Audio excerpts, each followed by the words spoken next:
கவிஞர் கண்ணதாசனை பிடித்திருந்தால் மறக்காம இந்த வீடியோவை லைக் செய்து கொள்ளவும். ஒரே மெட்டில் 2 கதைகள் சொன்ன கண்ணதாசன் எந்த படத்தில் தெரியுமா?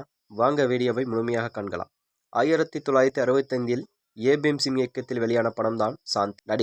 நடிகர் திலகம் சிவாஜியும் எஸ். ராஜேந்திரன் நண்பர்கள். பார்வையிழந்த பெண்ணாக வருகிறார் விஜயகுமாரி. முதலில் சிவாஜி பெண் பார்க்க செல்கிறாராம்.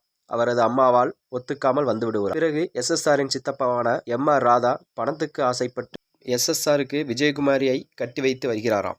அதன் பிறகுதான் அந்த பெண் பார்வையிழந்த பெண் என்பது தெரியும்.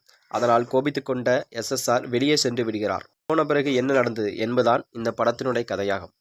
இந்த படத்தில் வரும் செந்தூர் முருகன் கோவிலிலே ஒரு செய்தியை நான் கேட்டேன் என்ற விஜயகுமாரி தன் கணவரை தேடி பாடுவது போல அமைந்து இருக்கும். அதில் என் கணவர் மீண்டும் வருவார் என கடிதம் அனுப்ப அதை வாசிப்பதுதான் எஸ்.எஸ்.ஆர். இவரது குரலுக்கு பி. சீனிவாசன் பாடியிருப்பாராம். அது மட்டுமன்றி எஸ்.எஸ்.ஆர். இறந்து போயிருப்பார் என்ற தகவல் எல்லோருக்கும் தெரியும். ஆனால் அதைவிட முக்கியமான கதையில் சிவாஜி தன் நண்பன் மாதிரி விஜயகுமாரிடம் நடித்து கொண்டிருப்பார். ஆனால் தன் நண்பனின் மனைவி என்று தொடங்க கூட மாட்டார். இந்த இடத்தில் வரும் அந்த பாடலை பி. சுசிலா பாடியிருக்கிறார். தன் பக்கத்தில் வரும் கணவர் இருந்தும் தன்னை தொடக்கூட மாட்டேங்கிறாரே என்ற இயக்கத்தில் பாடுவதாக அமைந்திருக்கும். இந்த பாடல்களில் மிக நுட்பமான விஷயங்களை இசையமைப்பாளர் எம்.எஸ். விஸ்வநாதன் வித்தியாசத்தை காட்டியிருப்பாராம். பாடலை எழுதிய கவியரசர் கண்ணதாசனும் வித்தியாசத்தை காட்டியிருப்பார்.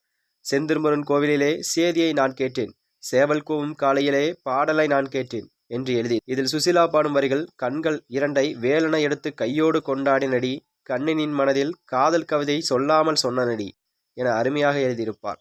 அதேபோல் பி. ஸ்ரீனிவாஸ் லெட்டரை வாசிக்கும்போது நாளை வருவான் நாயகன் என்று நல்லோர்கள் சொன்னானடி, நாயகன் நானும் ஓலை வடிவில் வந்தானடி என்று எழுதியிருந்தார் கவியரசர்.